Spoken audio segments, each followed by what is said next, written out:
Olá, meu nome é Estela Gulubaster, eu sou locutora, atriz, mestre de cerimônias e diretora da Talk Chic 22, que é uma empresa que oferece cursos, consultorias e palestras sobre expressão verbal.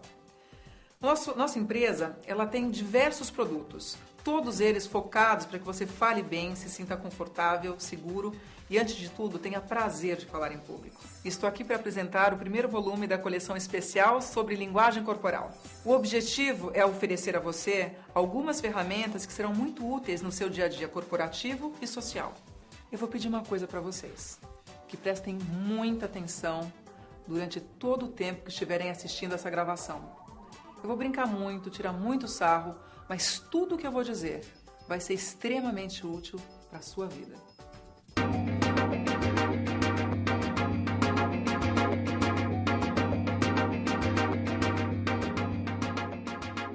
Nós oferecemos algumas consultorias. A primeira delas é o diagnóstico de apresentações, onde nós acompanhamos o nosso aluno, o nosso palestrante, ao evento.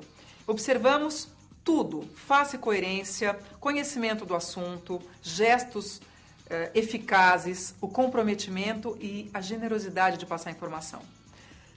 Temos também o diagnóstico comportamental, é um produto novo no mercado e extremamente eficiente. Por quê? Ele acompanha o cliente nas situações mais delicadas, onde ele geralmente erra. Contato com o cliente, palestra,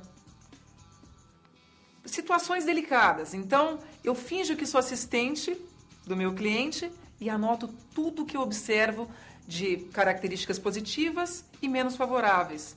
Depois disso, nós oferecemos a adequação comportamental, que é uma consultoria muito interessante, porque nós damos a solução para o que foi detectado no diagnóstico comportamental.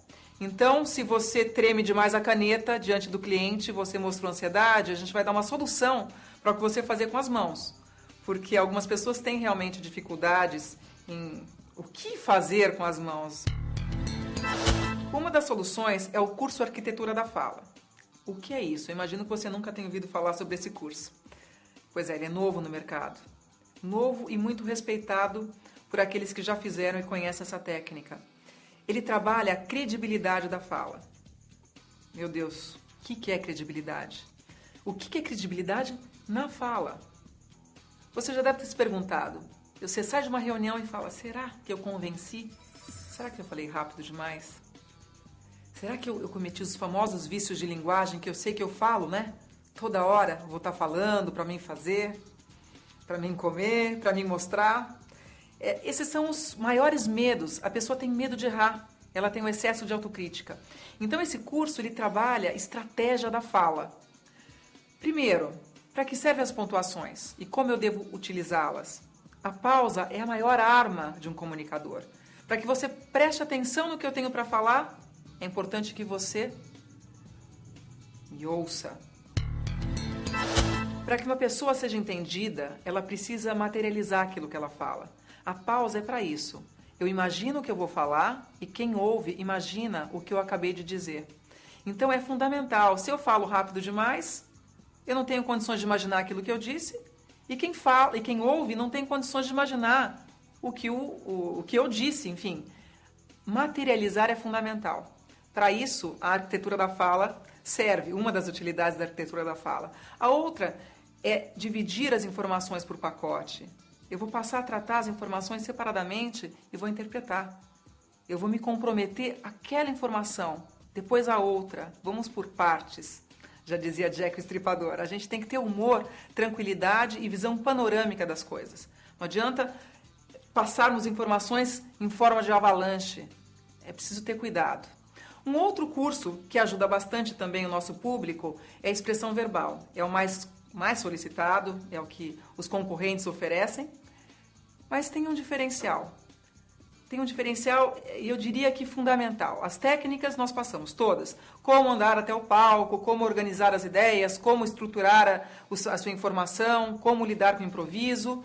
Trabalhamos com a parte de fono, correção de vícios de linguagem, que isso é fundamental. Mas trabalhamos com uma coisa importantíssima, que é a quebra de paradigma. Quem é o público? Quem é o público? Por que eu tenho tanto medo do público? O que é um palestrante? E o que é uma palestra? Tudo isso é tratado com muito cuidado, de uma maneira muito humanizada. Você precisa transformar essas informações cristalizadas e antigas por uma nova, atual e generosa. O corpo fala tanto quanto as palavras?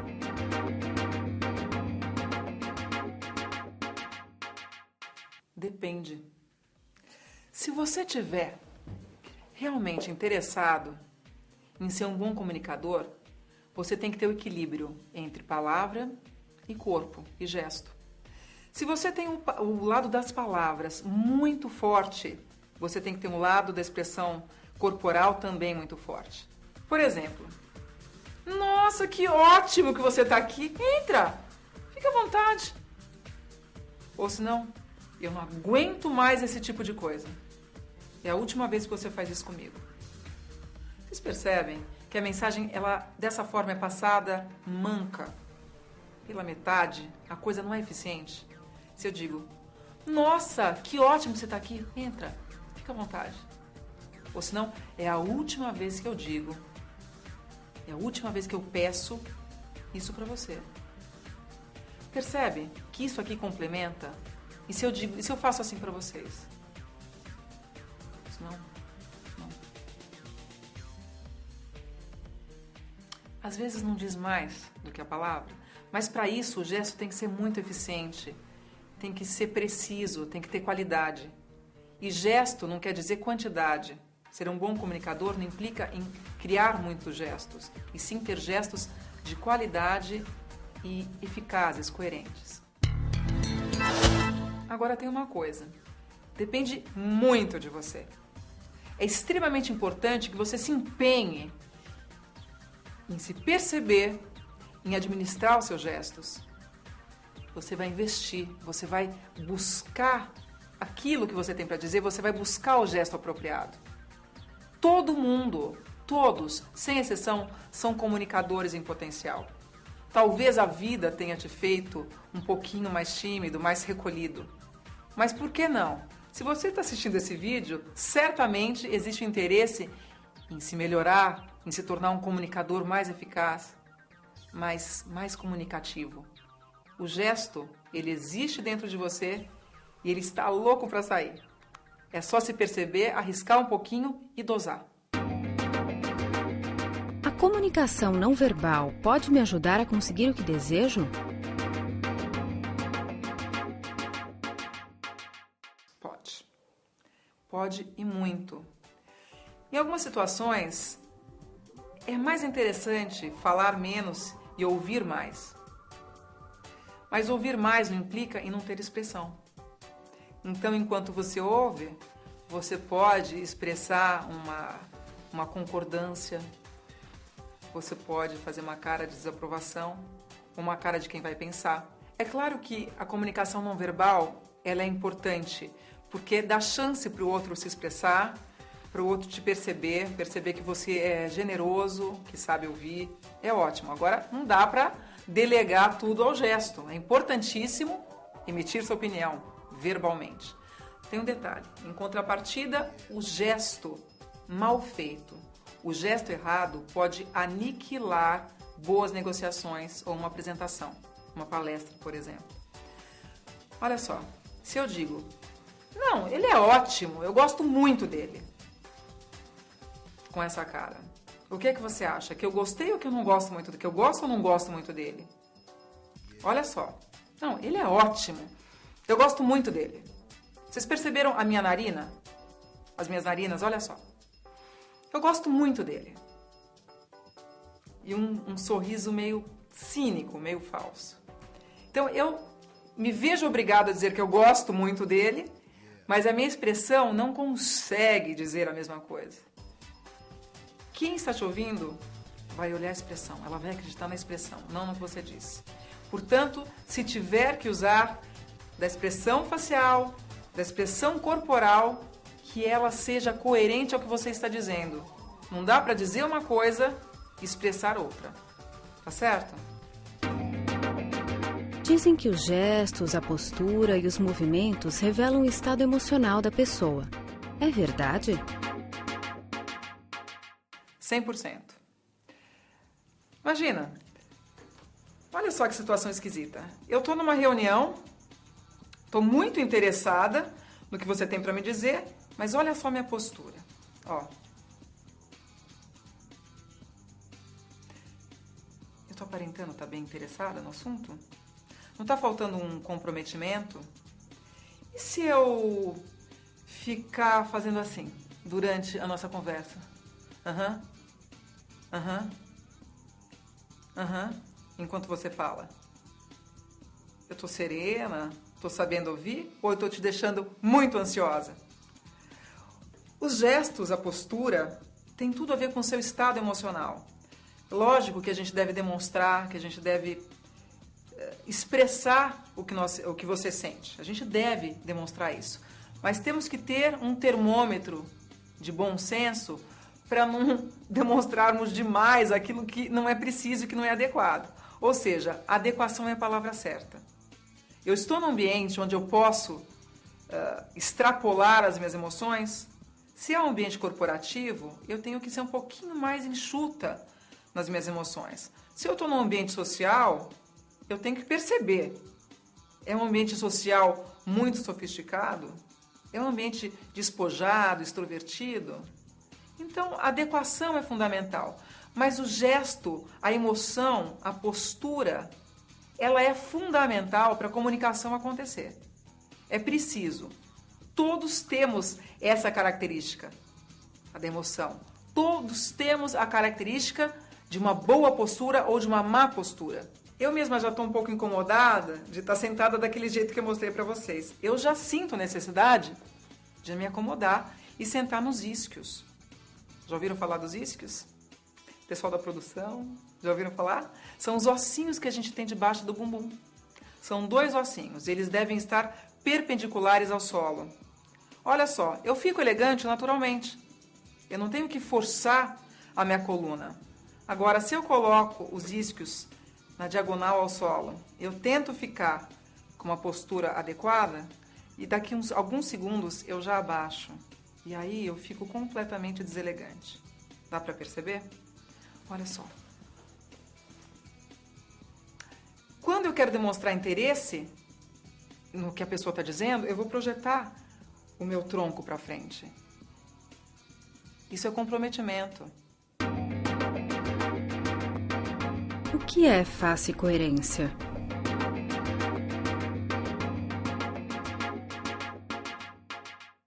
Face coerência? A minha expressão facial está coerente com o que eu estou dizendo? Olha só. Nossa, eu detesto isso. Nossa, eu detesto isso. Nossa, eu detesto isso. Ah, eu detesto isso. Qual será a mais coerente? Eu detesto isso. Nossa, eu detesto isso. Eu tenho certeza que você tem condições de saber qual a expressão mais apropriada para o que eu disse. Assim como, a partir de agora, ficar mais atento às suas expressões faciais em relação à coerência do que é dito e ser cada vez mais certeiro. É possível detectar uma mentira por meio dos gestos e expressões da pessoa? É possível sim detectar as mentiras, mas cuidado para não levar ao pé da letra. É lógico, se você faz uma pergunta para mim, Stella, você estava preparada para entregar aquele relatório na sexta-feira? Vamos supor que eu realmente não tivesse preparado o material. Eu posso dizer assim para você.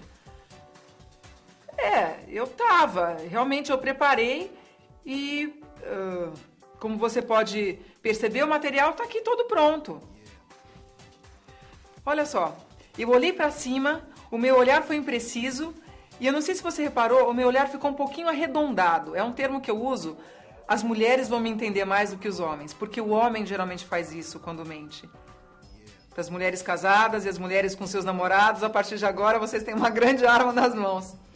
Os olhos ficam arredondados e o brilho aumenta e ele fica mais estático. Isso é quase certeiro, mas é óbvio que não é 100%. A gente não pode apostar todas as cartas. Tá? A mulher ela tem uma tendência a conhecer um pouco mais disso, mas não dá para apostar totalmente. Assim como esconder os lábios, você pode colocar a mão na frente da boca e enrolar um pouco para falar, assim como você pode esconder os lábios. Tudo isso é um sinal possível de mentira. Mas cuidado, porque também pode ser um sinal de timidez. Tá certo? E aquelas pessoas que falam muito rápido tentando eliminar o assunto? Isso pode ser um sinal de que ela está mentindo ou de que ela não domina o assunto. É muito comum. Eu acho que tende mais para não dominar o assunto. Tá? Você abrevia, muda o rumo dessa prosa e acaba se saindo bem para as pessoas que não têm esse conhecimento. Mas para você que já está atento... Como acertar na leitura corporal se há tantas possibilidades de interpretação? É uma pergunta muito inteligente. É preciso equilíbrio. Você vai analisar uma pessoa, você tem que ter muita calma e muita sensatez. Então, você está diante de uma pessoa que aparentemente é dissimulada, por exemplo. Você sente que tem alguma coisa de errado. Por onde você começa? Por onde começar? A pessoa está dando uma série de sinais. Ela é organizada em sua fala, mas ao mesmo tempo o gesto não acompanha e ela mostra uma irritabilidade. O que conta realmente nesse momento? Você tem que analisar a pessoa no sentido mais amplo. Qual é o cargo dela? Qual é a finalidade dela naquele momento? Qual contexto ela está inserida? Em que contexto vocês dois, na verdade, estão inseridos? E ir passo a passo, como se tivesse com uma lupa. E depois você vai fazer o seu balanço. Não existe um modelo, uma receita. Se a pessoa fizer tal gesto, ela realmente está sendo coerente, eu posso confiar nessa pessoa. Há pessoas muito preparadas para enganar. E há pessoas completamente despreparadas. Como eu sei? Você vai ter que ter bom senso. Você vai, a partir de agora, durante essa gravação toda, você vai detectar alguns sinais dados por mim. Quando eu digo, se eu estive em Nova York a semana passada, nessa semana eu estou em São Paulo e na semana que vem eu vou ao Rio de Janeiro, existe uma coerência, porque eu estou acreditando naquilo que eu disse. Se eu disser assim, semana passada eu fui para Nova York, essa semana eu estou em São Paulo e a que vem eu vou ao Rio de Janeiro. O gesto vem depois. Quando a pessoa está dissimulando, o gesto não é muito coerente em relação ao tempo. A pessoa não materializa aquilo que diz. A pessoa não olha com tranquilidade para você. A pessoa tem uma postura de convencimento, antes de tudo, para ela mesma. Então, a coisa é um pouquinho over. Ela fica forçada. Eu espero que com essas noções você já consiga perceber com quem você está lidando. Um comunicador eficiente necessariamente gesticula muito?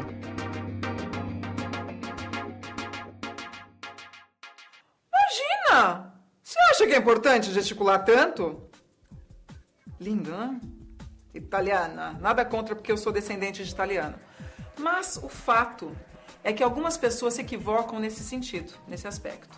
Um bom comunicador, ele deve fazer gestos coerentes. Eu venho repetindo muito essa palavra coerência porque ela realmente é importante para o nosso caso. Algumas pessoas que procuram a Talkstick 22 vêm dizendo o seguinte: Stella, eu só preciso aprender a organizar as minhas ideias, porque eu começo pelo final, eu não sei como estruturar as informações principais, e no decorrer do treinamento, a coisa mostra um outro quadro, completamente diferente. No momento da gravação, a pessoa está ali, eu ensinei a organizar as ideias, a estruturar as informações, e ela começa a falar gestos amplos demais, acima do ombro, que inclusive é um gesto bastante relacionado à política, é muito imperativo. Gestos amplos demais que tomam conta da cena, que podem comprometer e tornar a coisa um pouco pesada. Então, o bom comunicador é aquele que faz um gesto relacionado a um pacote de informações, como eu disse bem no começo dessa apresentação, relacionado à arquitetura da fala. Eu vou dividir as minhas informações em pacotes e para cada pacote eu faço um gesto. E para cada gesto eu materializo a informação. Então não quer dizer que eu tenha que fazer gestos grandes, mas gestos precisos, gestos generosos com bom senso. Aquele que faz gestos amplos demais, que o tempo todo, e pior ainda, hein? Acabei de lembrar de uma coisa, aquele que faz o ruído visual. Ele é tão entusiasmado com o que diz, ele tem tanta fé no que ele diz, que ele treme a cabeça, ele treme a mão, ele usa a caneta, ele não para de se mexer. E isso é um agravante. Você sabe por quê? Porque compete com aquilo que você tem para dizer. O principal no momento da comunicação é o que você tem para dizer. Não é você, pessoa, mas o que você tem para passar. Então, quando você faz isso, eu acabei de falar, o que você tem para passar. Tá aqui o que eu tenho para passar. Eu não estou preocupada se o meu cabelo está assim um assado, a blusa está assim um assado. Ou se eu estou fazendo um gesto preciso. Você entende? É o comprometimento que faz o gesto ser preciso e eficaz. Eu não posso me convencer de que o fato de eu fazer muito me torna um bom comunicador. Existe uma grande diferença entre uma coisa e outra. As mulheres são mais perceptivas aos sinais não verbais?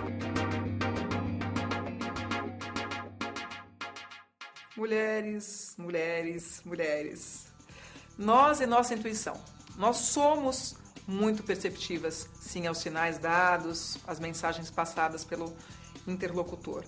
Mas tem um pequeno detalhe que eu diria que a maioria de nós estamos esquecendo. Que os homens estão correndo atrás disso e já faz um tempinho. A maioria do meu público é masculina. E eles buscam justamente entender essa percepção que nós trazemos. Só que tem um detalhe, nós estamos numa zona de conforto. Há muito tempo nós temos essa característica. Então existe também uma coisa meio cristalizada. Não, eu tenho certeza que ele me traiu. Não, eu tenho certeza que esse cara não presta. Não, ele não presta. Minha filha, você vai sair com esse fulano? Esse menino não presta. Não é assim? Ou senão, nossa, que amor essa sua namorada, que gracinha. Estou muito feliz. Será que a gente acerta em tudo mesmo? Será que algumas vezes você não errou e ficou bem quietinha? Não deu a menor bandeira de que tinha intuído errado?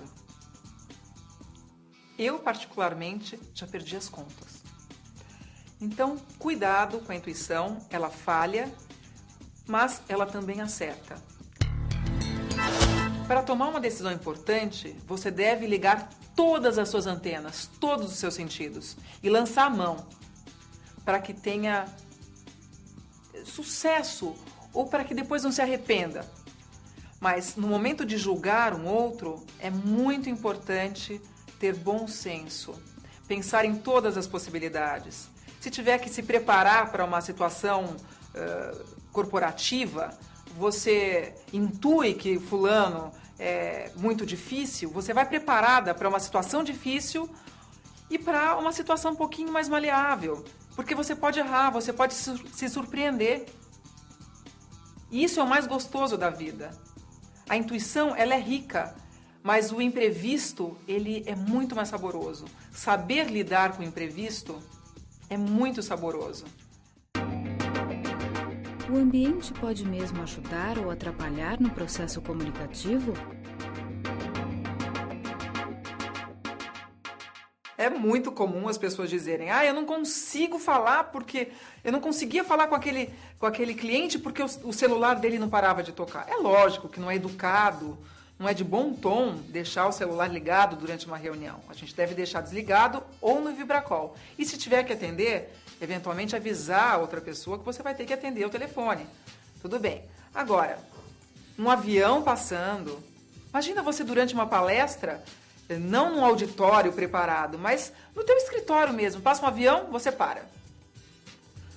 Toca o celular, você dá uma reclamadinha, mas para. E assim por diante. A nossa vida real, ela é cheia de ruídos. Aliás, nós temos ruídos visuais, ruídos sonoros. ruídos olfativos e ruídos mentais, ruídos emocionais. Nossa, é uma superpopulação de ruídos. E a gente tem que viver muito bem com isso. Então, inclusive, escolhemos um auditório numa localização que passa muito avião. A gente tomou cuidado para não vazar. A partir de agora a gente vai liberar e vai mostrar para vocês que é possível fazer um trabalho bem feito, passando credibilidade de uma forma real. Dá uma olhadinha. Isso é um ventilador. Eu estava morrendo de calor. Agora ficou bem melhor. Mas dá para falar tranquilamente. Eu não preciso me indispor e eu não vou atrapalhar a minha forma de raciocínio por conta do barulho. Agora um avião. Olha só. Mas está tudo normal. O nosso dia a dia funciona perfeitamente bem. Então, para aqueles covardes que dizem que não conseguem fluir por conta de interferências externas, atenção, isso é um engodo. Dá para ser bastante eficiente, eficaz com todas as coisas que acontecem no dia a dia.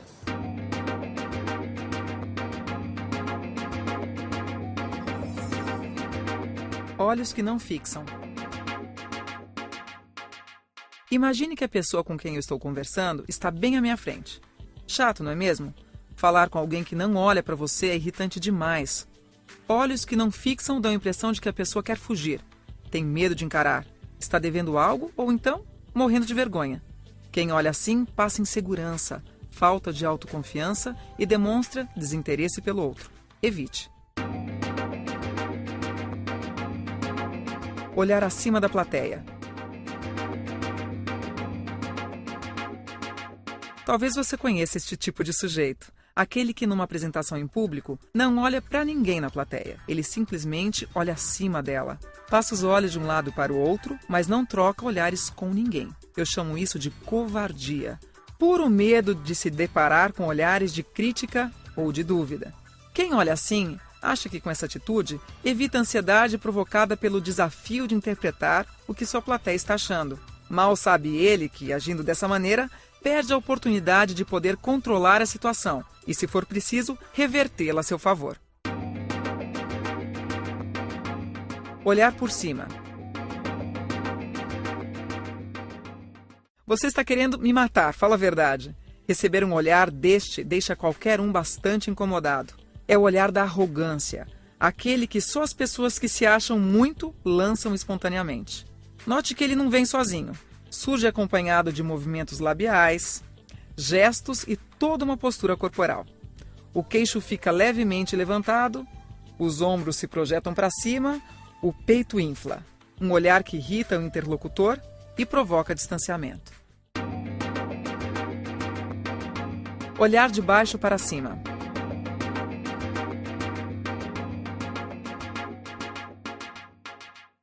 Esta é quase uma exclusividade feminina. A famosa medida. A pessoa disfarçadamente dá uma checada da ponta dos pés até o último fio de cabelo.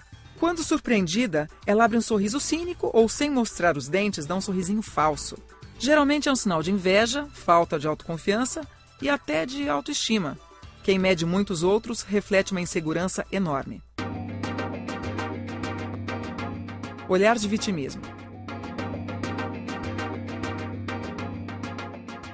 Se você não quer parecer um coitadinho, preste bastante atenção nessa comunicação não verbal. A pessoa que assume a posição de vítima muitas vezes tem movimentos como estes. Abaixa a cabeça, olha de baixo para cima, quase que num gesto de submissão. Junta os braços e movimenta os pés para dentro. Pode ser somente um sinal de timidez, mas também pode denotar uma sensação de inferioridade. Se você quer convencer alguém a comprar seu produto ou serviço, definitivamente não pode ter uma postura como esta. O erguer de sobrancelha.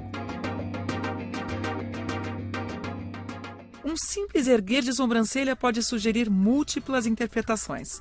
Uma expressão de surpresa, de concordância, de contentamento, de susto, de reprovação. Tudo depende do conjunto que acompanha esse gesto. A expressão facial, como um todo, dá as pistas para a leitura mais adequada. Lembre-se, quando o assunto é linguagem corporal, leve sempre em conta o contexto. Piscar sem parar. Eis aqui um exemplo de olhar que provoca mal-estar no outro, não por refletir sentimentos negativos, mas sim por gerar cansaço e desviar a atenção. Piscar mais do que normal pode ser um tique nervoso, um problema ocular ou simplesmente um hábito ruim. Não sei ao certo por que a pessoa faz isso, cabe a ela investigar sua causa. Posso afirmar, no entanto, que o que diz respeito à comunicação é um mal a ser evitado, causa distração e rouba a atenção do ouvinte. É tão ruim quanto balançar as pernas o tempo todo enquanto está sentado. O fechar dos olhos.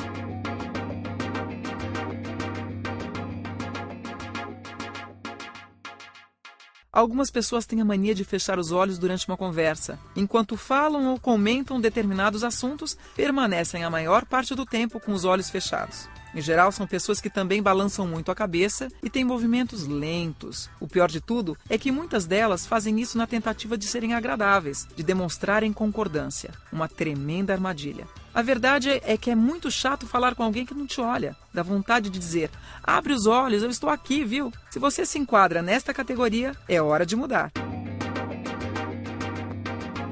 Olhar que mira o horizonte.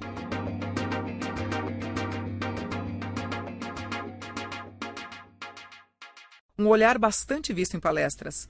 É uma variação do olhar acima da plateia. Novamente, um recurso de fuga. A pessoa olha ao longe, para o fundo da sala. É tão estranho que algumas pessoas na plateia até se viram para ver onde o palestrante está olhando. Ou seja, o olhar chega até a concorrer com o discurso. O público deixa de prestar atenção no conteúdo, na mensagem verbal, para tentar desvendar o enigma dos olhos do palestrante. O olhar de lado.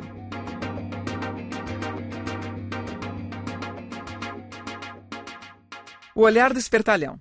Veja como ele requer toda uma postura corporal, um jeito de parar meio de lado, um cair de queixo, o dedo em riste.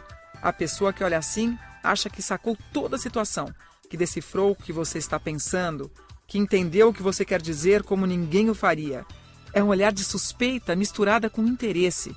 Se usado entre amigos, pode não ser mal-vindo. Ou seja, é preciso que as pessoas tenham certa intimidade para trocar olhares como este. Senão, pode parecer presunção e se tornar inconveniente.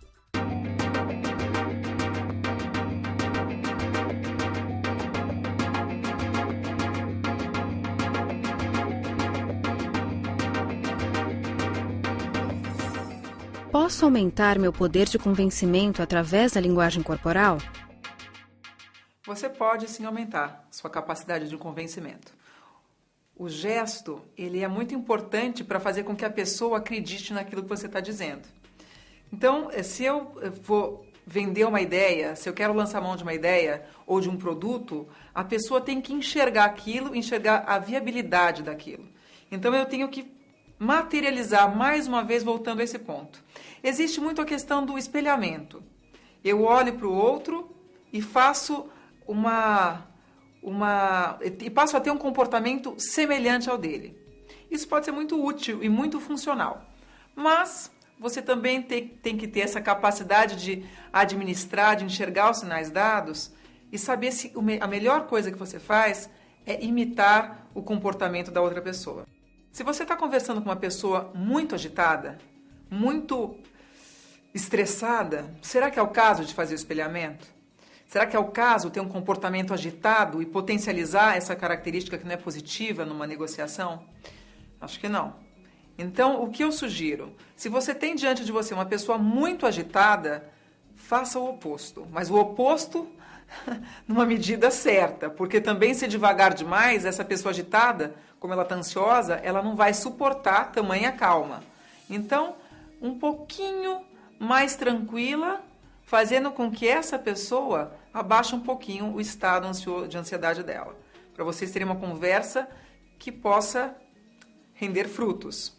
Ao passo de que você tiver com uma pessoa muito mole, eu uso o termo mole porque, no fundo, a pessoa é mole, ela não é serena, mas a pessoa mole, como é que faz? Imagina você, uma pessoa que fala, calma, e ela ouve, e o tempo também está muito corrido, então você sabe que aquela conversa, se for nesse ritmo, não vai chegar no ponto que você quer. O que é que você faz? Vai manter uma conversa calma também? Ou vai acelerar um pouquinho? Se você for ao extremo, essa pessoa pode se assustar. Geralmente as pessoas calmas, elas expressam o estranhamento assim, ó, elas olham para você como se você estivesse fora do eixo. Elas olham assim para você, porque você está muito rápida. Então você também tem que ler os sinais que a pessoa dá diante do teu comportamento. Mas é sempre importante estar atento a essa ação corporal para se beneficiar. Cuidado só com os exageros. Sou vendedor de carros. Às vezes me empolgo e acabo tocando meus clientes. Isto é ruim? Eu não aconselho. Eu acho muito delicado você provocar uma intimidade que ainda não existe. Criar uma intimidade que não existe. A intimidade, ela acontece mediante a eficácia do que você oferece a ela. Então, se você ofereceu uma palestra, se você está fazendo uma venda, se você está fazendo um atendimento, seja ele qual for, a pessoa só vai se sentir íntima num retorno, quando ela já, no primeiro contato, teve um resultado positivo. Então, ela vai procurar você porque você foi eficiente. E assim, essa intimidade vai crescendo. Não com contato físico. O contato físico a gente tem com as pessoas do nosso meio pessoal, do nosso ambiente pessoal. Com a sua mãe, com seu pai, seu marido, namorado, filho e amigos íntimos. Eu tenho um caso engraçado, eu frequento um salão de cabeleireiro que assistente do cabeleireiro, não é mais a mesma, mas assistente do meu cabeleireiro, eu entrava, ela já punha a mão no meu ombro. Vamos sentar, como se eu não fosse capaz de sentar sozinha. De ir direto à cadeira sozinha. Eu sabia exatamente onde era. Então, no ponto de vista dela, ela estava sendo extremamente gentil, solícita. Mas essa coisa exagerada, você sente que não é o natural da pessoa. Então, seria mais interessante, vamos até ali, por favor, Estela. Tudo bem, você já mostra uma gentileza. Agora, esse contato é como se ela estivesse subestimando a minha capacidade de realizar alguma coisa. Tem que tomar muito cuidado com isso. Algumas pessoas, eu particularmente não gosto, algumas pessoas abominam. Então é melhor apostar na distância e na eficácia da prestação do serviço. Como estimular a concordância do meu ouvinte? A primeira coisa que eu devo fazer, antes de me encontrar com a pessoa desejada, é estruturar as minhas informações. Uma das maneiras de fazer isso é por meio da rede de ideias, que é uma técnica que você tem uma visão panorâmica das informações que você vai discorrer sobre a sua apresentação. Ela funciona muito bem. Você pode ter um fichário ou ter uma folha grande mesmo e ir ticando os temas que você já resolveu. Isso faz com que a pessoa tenha uma certa tranquilidade com você. Então, ela acha que você entende, que você se organizou, que você vai cumprir da mesma forma o andamento das negociações. Você é uma pessoa confiável, organizada, preparada. A outra coisa, você está diante do seu cliente. O que fazer? Eu sugiro que você olhe para ele e ouça o que ele tem para dizer. Por quê? Porque o ouvir é uma arma tão importante quanto a pausa, que eu vou falar daqui a pouco. Você vai ouvir o seu cliente, você vai saber quem é ele, as características predominantes dele. Ele é irritado, ele gosta de souvenirs, ele lê muito, ele gosta de carros, ele é muito prático, muito objetivo, ele fala muito baixo, é muito tímido. Quando você conhece as características dele, você tem condições de caminhar, na verdade, de segurar as rédeas para caminhar da forma que você quer. Então, quando você sabe ouvir, você consegue conduzir a situação a seu favor. Uma outra coisa importante é a questão da postura. Será que eu convenço alguém assim? Uma postura relaxada? Posso até convencer, depende da situação. Mas partindo do princípio que você está num escritório um pouquinho mais sofisticado, mais sério, a postura relaxada nem sempre mostra entusiasmo. E sem entusiasmo, eu não consigo convencer ninguém. E veja bem, entusiasmo não significa estar assim, é outra coisa. Eu vou dar um exemplo, olha só. Se eu estiver conversando, você estiver falando, e eu te ouvir assim, eu mostro que eu estou prestando atenção, estou atenta a todas as coisas que você me diz, e eu vou ter um feedback, ou seja, eu vou continuar a conversa. Isso faz com que a pessoa se sinta importante e acabe me tendo como alguém, uma pessoa como formador de opinião. Então, essa referência é importante. Você não é um produto, você não está vendendo um produto. Você é alguma coisa interessante que a pessoa quer. Então, a tua postura faz com que você deixe de ser algo passivo para ser algo ativo. E esse algo ativo é atraente para a pessoa que está do teu lado. A postura, então, não é assim. É assim. Olha só de perfil. Eu não fico assim, apoiada e acomodada. Eu fico aqui, pronta para falar e pronta para ouvir. Muito bom? Eu me lembrei de outra coisa importante. Quando a gente está conversando com uma outra pessoa, muitas vezes a gente se empolga e fala rápido demais. Você já deve ter experimentado isso. Principalmente quando você se assiste. Se tem alguém gravando, você se ouve e fala, meu Deus, eu não respiro. Se eu não respiro, obviamente eu não estou dando pausa. Se eu não dou pausa, eu que estou falando não tenho tempo de imaginar de uma forma muito elaborada aquilo que eu estou dizendo. E quem ouve não tem tempo de imaginar aquilo que ela ouviu. Então, para você poder convencer alguém, para que a pessoa concorde com o que você diz, ela tem que enxergar aquilo. E você antes dela. Então, a pausa é extremamente importante. Eu diria que ela é tão ou mais importante do que a palavra, porque faz com que a pessoa enxergue aquilo que você diz. Como saber se a plateia está gostando do meu discurso?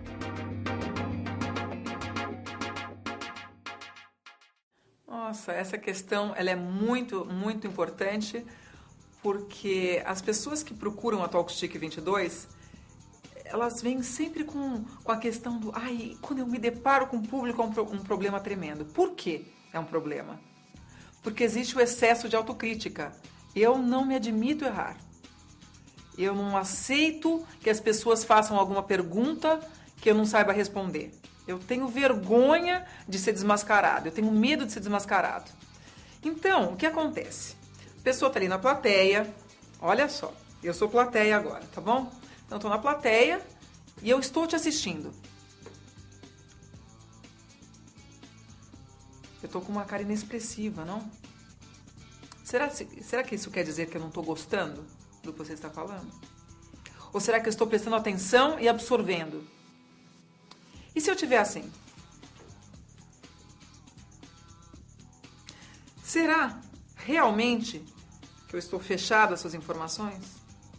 Ou será que eu estou acomodando o meu braço simplesmente e concentrada no que você está dizendo? E se eu estiver assim?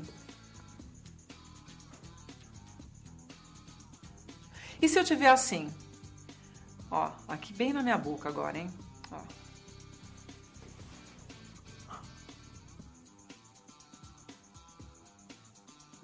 E se eu fizer isso, ó? O que será que quer dizer? E se a pessoa estiver assim? Será que realmente a pessoa está prestando atenção? O fato é que na plateia nós temos grandes atores. Será que já passou isso pela sua cabeça? É muito comum. Aliás, não só na plateia, até em reunião. Você vê a pessoa fazendo assim, ó. E ela não tá ouvindo nada. Ela tá pensando que ela não pagou a conta, que ela não pegou o filho na escola. E ela continua fazendo isso. E às vezes ela tece um comentário muito superficial porque ela não se vê preparada para responder aquilo porque ela não prestou atenção. Então, cuidado com esses equívocos. Plateia com cara fechada não significa que não esteja gostando, e plateia sorrindo e fazendo assim não significa que esteja gostando.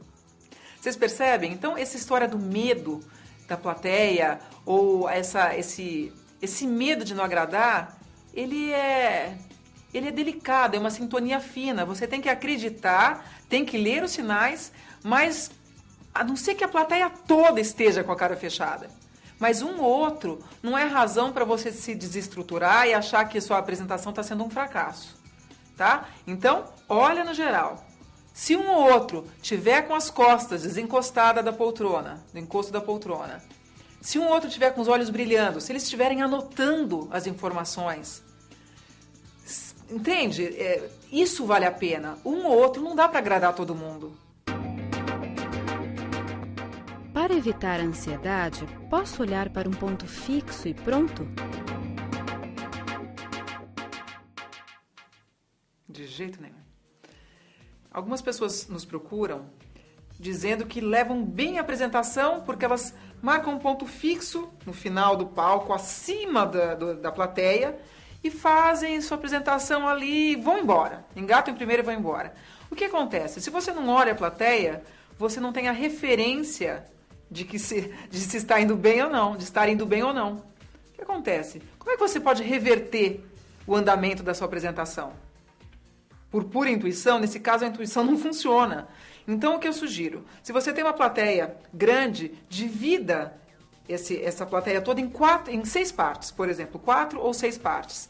Então, nessa primeira parte, você tem uma sequência de pessoas. Siga. Primeiro você vai pegar a primeira desse grupo, a primeira do segundo, a primeira do terceiro, a primeira do quarto, e assim você vai passando uma a uma. É lógico que sempre pula uma ou outra, mas a gente tem a questão do ego, cuidado.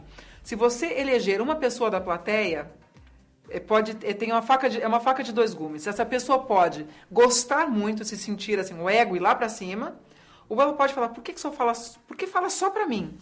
Pior ainda, se essa pessoa estiver acompanhada, por exemplo, eu sou uma mulher, tem um homem sentado ali na segunda fileira, e eu começo a falar para ele. Para ele. De repente, termina a palestra, e eu vejo ele discutindo com a mulher. A mulher estava do lado e eu não respeitei. Por alguma razão, eu me apoiei nele, porque ele estava concordando com a minha apresentação, então ele estava ali me estimulando, e eu peguei o moço como bengala. Lógico, ele pode se envaidecer, mas ao mesmo tempo, ele vai dividir a atenção dele com o meu olhar, porque a esposa vai ficar mal-humorada. Então isso é muito delicado, porque a mulher já não está mais prestando atenção em mim, e ele está preocupado com ela. Isso é muito delicado. Então você não pode eleger ninguém, você vai olhar para todos e ver os sinais dados pelas pessoas para poder conduzir, reverter a sua apresentação. Tá certo? Quais as expressões faciais que devo evitar em uma negociação?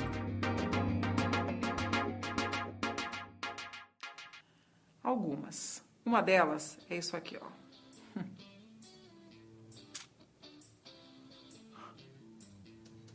Percebe? É sutil. Essa chacoalhadinha de cabeça dá vontade de socar. E é muito comum. Ela vem acompanhada, geralmente, se você estiver de pé, de um caminhar chutando o ar. É uma coisa que passa uma arrogância. A arrogância ela é mal-vinda em qualquer situação. Principalmente em ambiente de trabalho.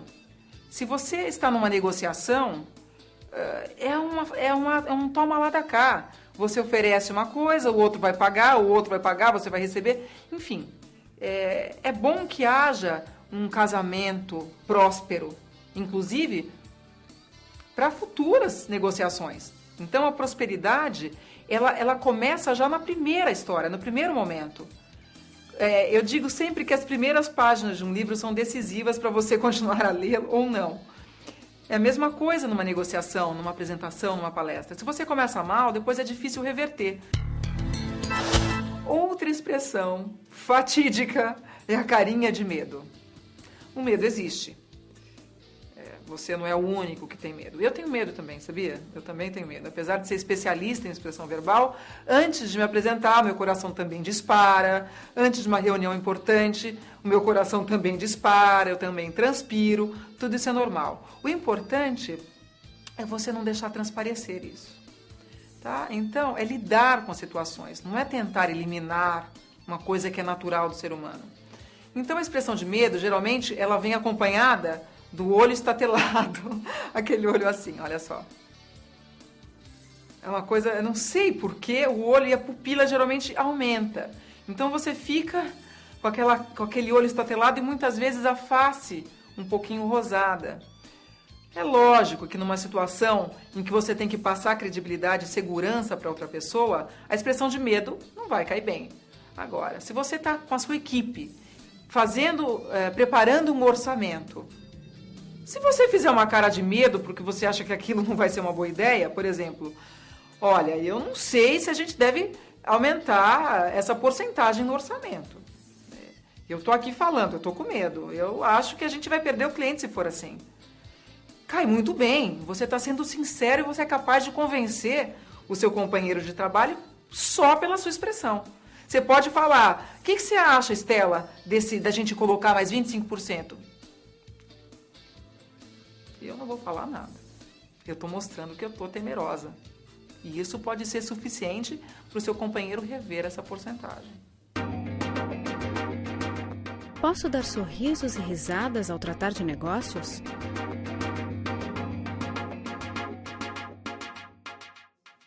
Eu acho que sim. Agora, há de se ter bom senso. Como sempre. Se eu estiver no escritório sofisticado, de advocacia, por exemplo, imagina a cena. Aquela mesa maravilhosa, as pessoas todas polidas, conversando, se preocupando com português. E aí alguém fala alguma coisa muito engraçada para você, não para os outros. Será que você deve soltar uma gargalhada ou mesmo sorrir sutilmente?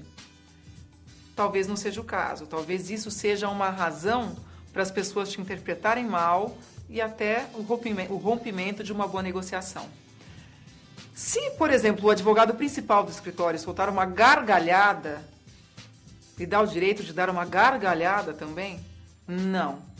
Tem que tomar muito cuidado com isso. Essa liberdade que você imagina, a gente não deve abusar muito. Se você estiver no escritório, numa agência de publicidade, a relação é completamente diferente. Então você tem que saber onde você está. Mas uma negociação mais tranquila, você já conhece o cliente, é lógico que dar risada é gostoso, você arranca aquelas armaduras, aquela coisa difícil, aquela rigidez, aquele iceberg que existe entre você e o seu cliente. Faz bem. Uma gargalhada também com um cliente mais íntimo, pode, mas você tem que entender o momento, tem que perceber se é adequado ou não. Porque isso, a gargalhada, ela pode cair muito mal. E ela pode cair muito bem. Depende do teu bom senso e de enxergar com clareza a situação que você se encontra. Por que cruzar os braços é visto sempre como algo negativo? Milindre da população. Sabe por quê? É um vício gestual interpretativo. Olha só. Se você fala pra mim, Estela, não gostei do teu cabelo. Vai, fala pra mim agora. Ué, por quê? Isso sim é uma rejeição, não cai bem. Você não está aberta a críticas.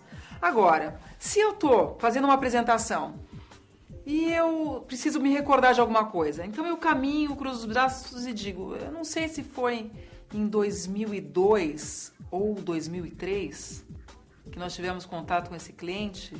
Não, foi 2002. É completamente pertinente. Se eu tiver que buscar uma informação, esse gesto de cruzar os braços significa introspecção, buscando pelas ideias. Eu estou realmente concentrado. Eu tenho uma outra dica para vocês. O famoso branco. Você tem uma apresentação ou você está num cliente, você tem que falar uma coisa importante e você simplesmente perde o raciocínio. Nada de olhar para cima e fazer o famoso ruído, porque eu ia... porque o Espírito Santo não vai trazer essa resposta para você. Qual a sugestão?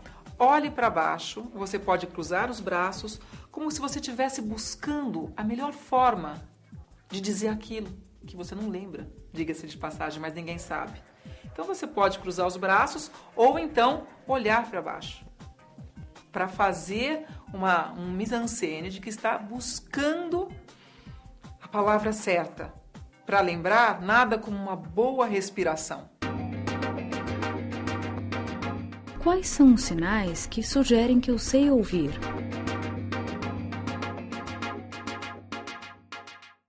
O primeiro é projetar um pouco o seu tronco para frente, reforçando essa informação.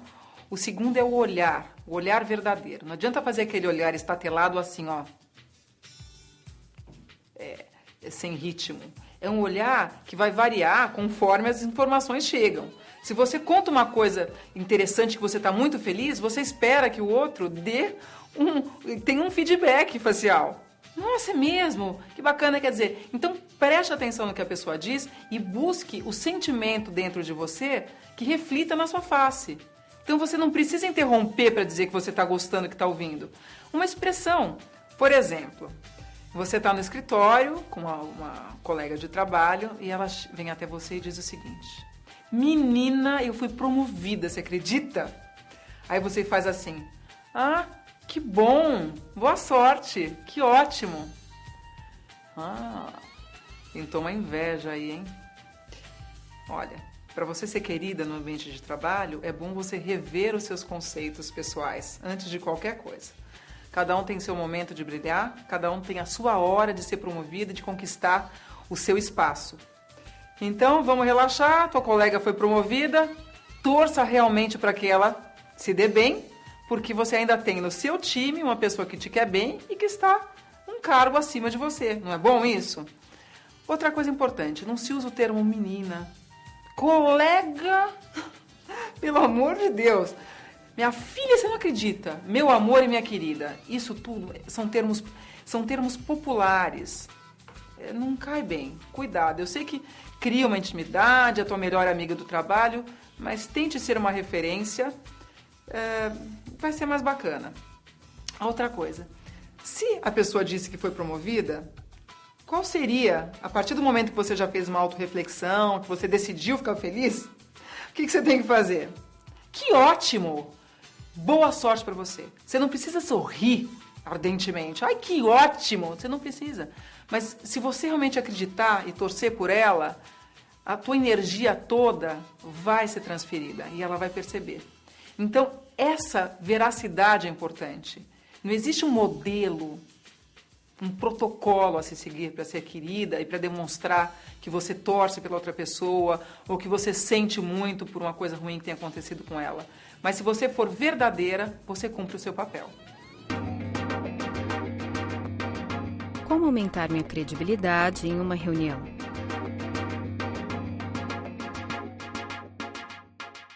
Primeira coisa é a organização das informações. Você realmente precisa estar preparado. Isso é primordial. Você não precisa dominar o assunto, porque isso é quase impossível. Você precisa ter essas informações organizadas, preparado para intervenções, voltando sempre para aquele foco, para aquele ponto que você estava. Isso em primeiro lugar. A roupa é uma coisa extremamente importante também. Ela é uma extensão da linguagem corporal. Se você tiver uma reunião com um pessoal mais despojado e você não sabe onde você está indo, você vai ali, você faz uma escova, coloca, não é o teu estilo, mas você não sabe, você sabe que o pessoal é importante. Então você coloca aquele salto que você nunca colocou antes, ou aquele terno que já não é bem o teu tamanho, mas ele tem um corte muito sofisticado. Não funciona. Então você tem que saber aonde você vai e se adequar. É lógico que você tem o teu estilo pessoal. Você não vai se transformar da água para o vinho para se adequar a um cliente. Mas você tem ali no seu guarda-roupa, sei lá, uma gama que você dá uma jogadinha e se adequa melhor, tá? Outra coisa importante é o tom de voz. Rapazes e moças, prestem bem atenção nisso, é muito sério. A credibilidade mora no grave, tá? Olha só que interessante. Nossa, o nosso projeto é muito importante. Eu tenho certeza que vai ser útil para a sua empresa. Então você percebe que tem uma coisa meio metálica e aguda na minha voz. Isso, olha, isso é sério. A pessoa que ouve fala, será que eu vou aguentar essa reunião? Por quanto tempo eu vou segurar essa história? Certamente você vai aguentar, mas um pouquinho ansioso para que ela termine. Então, para quem tem a voz um pouquinho aguda, metálica, tudo bem, não se desespere, há solução. Você tem que usar o grave estrategicamente. Lógico que para isso existe o treino. A arquitetura da fala, um dos nossos cursos, trabalha diretamente esse ponto. Então, eu vou dar um exemplo. Eu tenho a voz aguda. Nossa empresa trabalha com isso, isso, isso. Esse produto é extremamente importante para a sua empresa. Se você experimentar por uma semana, papapá, tenho certeza que vai fazer muita diferença. Percebe que eu faço o trabalho de ritmo. Isso é brilhante. Você tendo, é lógico, esse exemplo não foi tão feliz porque eu fiz um agudo muito diferente da minha voz. Mas para as pessoas que têm um tom acima, vale conhecer essa técnica para trabalhar com ritmo, estrategicamente. Ou seja, o momento importante da informação, você vai usar o grave. Tá? Então, o momento importante está aqui, ele está cercado de 2 momentos agudos, para eu fortalecer esse momento importante. Espero que tenha ficado claro. Assim como as pessoas que têm a voz muito grave, imagina se eu falar o tempo todo assim, minha voz é grave. A TalkChic é uma empresa muito importante de comunicação verbal, ela oferece cursos, palestras e consultorias. Nós trabalhamos há 8 anos no mercado, eu tenho certeza que você vai se beneficiar com os nossos treinamentos.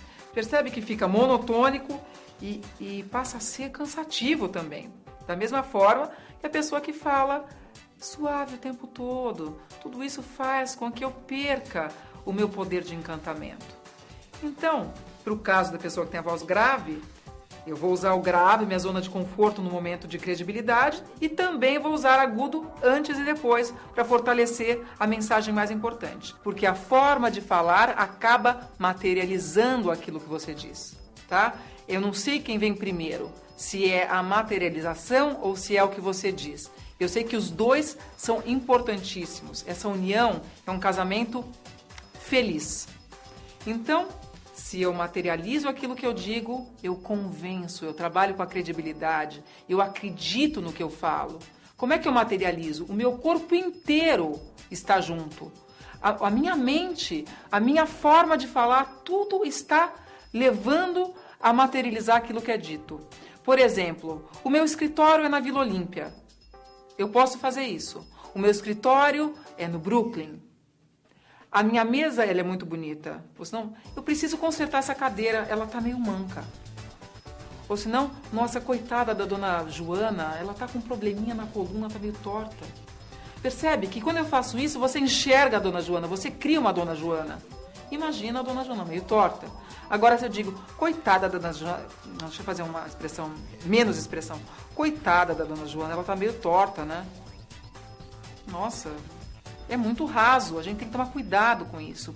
Existe a necessidade de comprometer-se com o que se fala. Porque daí a pessoa se encanta, e quando ela se encanta, você está cumprindo a questão da credibilidade. Outra coisa importante é a face e coerência. Eu acabei de dizer, se eu me comprometo, a minha expressão facial vai junto. É maravilhoso encantar. Qual o medo? Por que esse medo das pessoas de se entregarem no momento da comunicação? Eu não estou sendo exagerada. Pelo contrário, eu estou sendo generosa. É importantíssimo, não custa nada.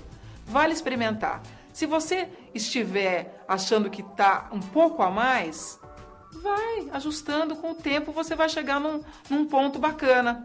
A veracidade, portanto, é extremamente importante. Em uma entrevista de emprego, qual a movimentação corporal permitida? Posso colocar os braços sobre a mesa? Você pode colocar os braços sobre a mesa. O que você não pode, em hipótese alguma, é cruzar as mãos. Mas, Estela, eu estou tão à vontade cruzando as mãos. É lógico, você está à vontade, você está se apoiando, você está se protegendo. Mas olha só, se você estiver na rua e você olhar aquela placa que tem aquele E com a linha diagonal, o que é que você lê? Não é permitido estacionar, certo? A gente tem na nossa vida alguns ícones que são facilmente traduzidos. Se você vai a uma igreja e você vê uma fervorosa ali, ajoelhada, o que ela está fazendo? Ela está rezando, ela está orando, geralmente pedindo por ajuda. Lógico que ela vai até a igreja agradecer, mas via de regra ela está pedindo ajuda. Se eu estiver diante de um entrevistador procurando emprego e eu cruzar as minhas mãos assim, o que quer dizer? Por favor, me dê esse emprego.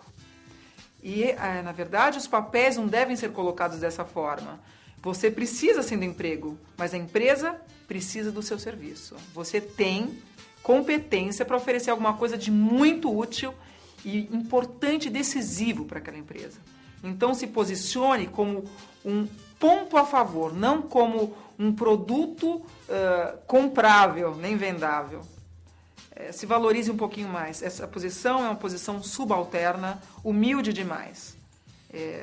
Não é muito agradável ter diante de você uma pessoa humilde demais, ou senão bancando a humilde demais. Então, não cai bem. Lógico que você pode colocar a mão, partindo do princípio que a mesa está aqui, que você pode apoiar a mão, você pode deixar a sua mão apoiada. Uma coisa que você não deve fazer em hipótese alguma é a seguinte: você está diante do seu entrevistador, existe uma mesa entre vocês, você fica muito próximo da beira da mesa já não é uma coisa muito boa. Fica, sei lá, mostra uma insegurança.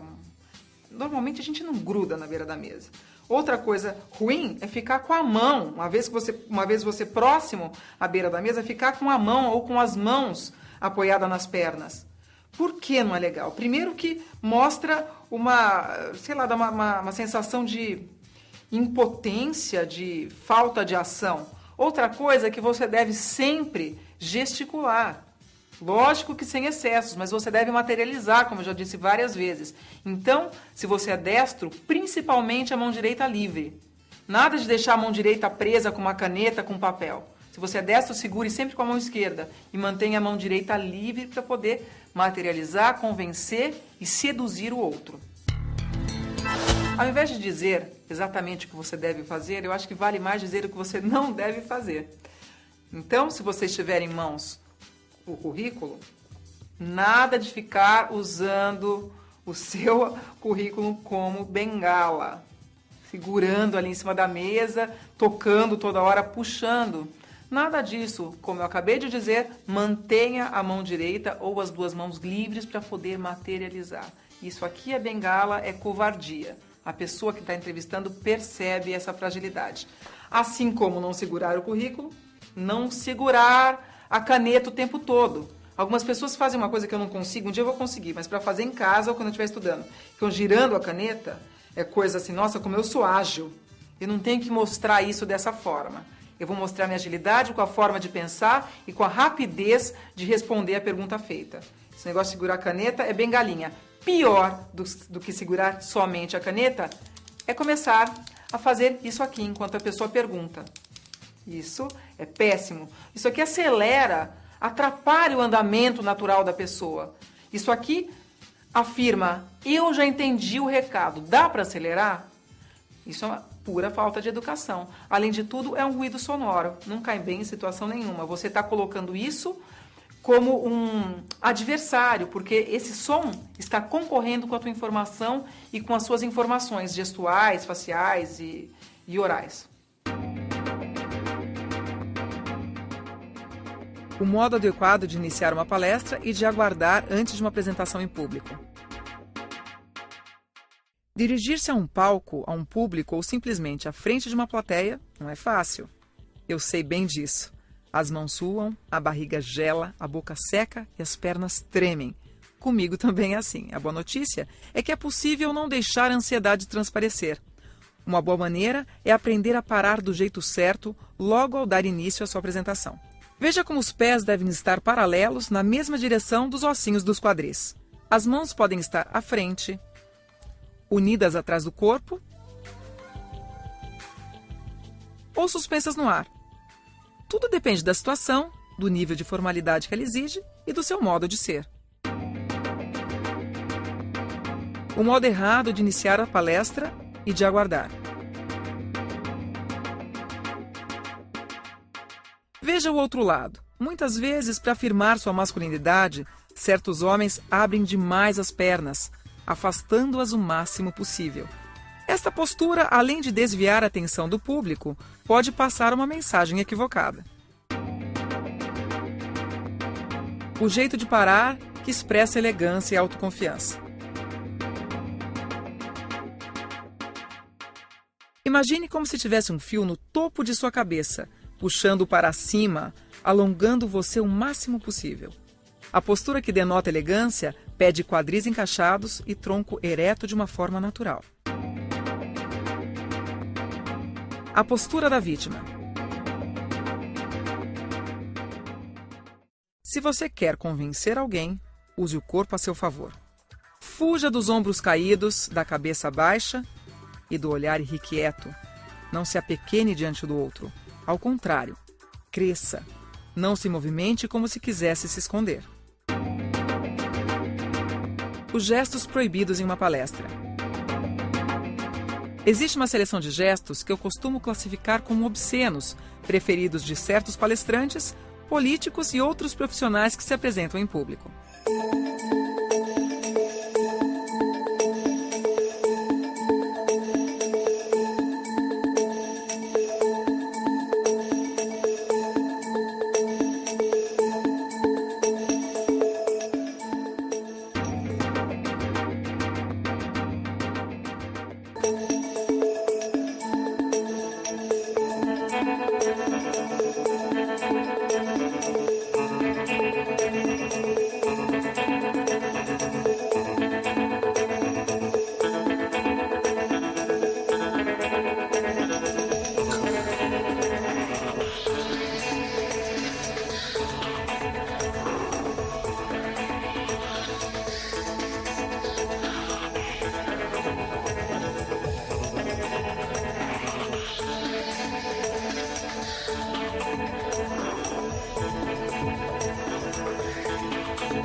E assim encerramos o primeiro volume desta coleção. Nele vimos como melhorar a linguagem corporal, principalmente nas situações profissionais. No próximo volume, veremos como aprimorar essa comunicação nos outros setores da vida. E se você quiser ir mais além, eu e minha equipe teremos o maior prazer em recebê-lo na Talk Chic 22.